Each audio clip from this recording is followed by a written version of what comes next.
ఆ మధ్యకాలంలో రాక్షస చేప అని పిలిచేవాళ్ళు. అవి సైజు పెద్దగా ఉంటాయి, కానీ తింటే ప్రజలకి డేంజర్ అన్నటువంటిది.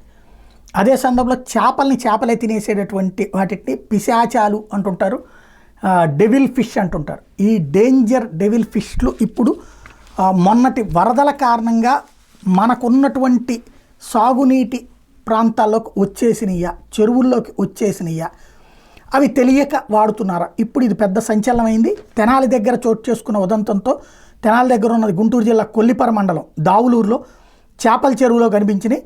ఇది రైతులకు ఆందోళన కలిగించినటువంటి అంశం. ఆగస్టులో మార్కెట్ డిమాండ్ కలిగిన బొచ్చ, రాగండి, గడ్డి చేపల సీడ్ని 2000 కౌంట్ చెరువులో వేశారు. రోజు మేత వేస్తున్నారు. తాజాగా ఫీడింగ్ ఎట్లా ఉంది, చేపలు ఎదుగుతున్నాయా, వ్యాధులు ఏమైనా ఉన్నాయా అనేదాన్ని తెలుసుకునేందుకు వలయించి చేపలు పట్టించారు. తీరా చూస్తే తాము చెరువులో వేసిన చేపలు 1-2 మాత్రమే వస్తూ డెవిల్ చేపలు ఎక్కువగా పడుతున్నాయి. వలకు బొచ్చ, రాగండి చేపలు తక్కువగా పడ్డాయి. వచ్చిన 1 అర చేప కూడా 1 కిలో బరువు తూగాల్సి కేవలం 1/4 కిలోనికి మించట్లేదు. అంటే డెవిల్ చేపలు రోజు వేస్తున్న మేతని, అలాగే పెంచడానికి వేసిన చేపలను కూడా తినేస్తున్నాయి అన్నటువంటి నిర్ధారణకు వచ్చారు. దీంతో ఆందోళన పడుతున్నారు రైతులు.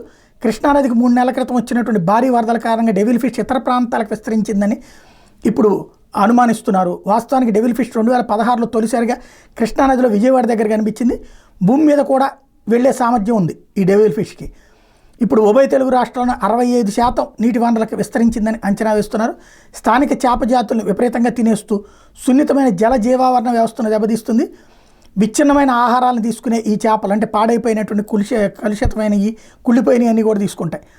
అసాధారణ సామర్థ్యాన్ని కలిగి ఉంటాయి అన్నటువంటిది నిపుణులు చెప్తున్నది. ఆక్సిజన్ లేని పరిస్థితులను కూడా ఇవి తట్టుకుంటాయట. కొన్ని సందర్భాల్లో వలలకు కూడా తెంచేస్తుంటాయట. మత్స్యకారులు కూడా గాయపరిచిన సంఘటనలో 152 విభిన్న మంచినీటి చేప జాతులకు నిలవైనటువంటి ఆంధ్ర, తెలంగాణ రాష్ట్రాలు డెవిల్ ఫిష్ అన్నటువంటిది ఇప్పుడు ప్రత్యక్షమైన నేపథ్యంలో దీని మీద ఏం చేయాలి అన్నది ఆలోచిస్తున్నారు.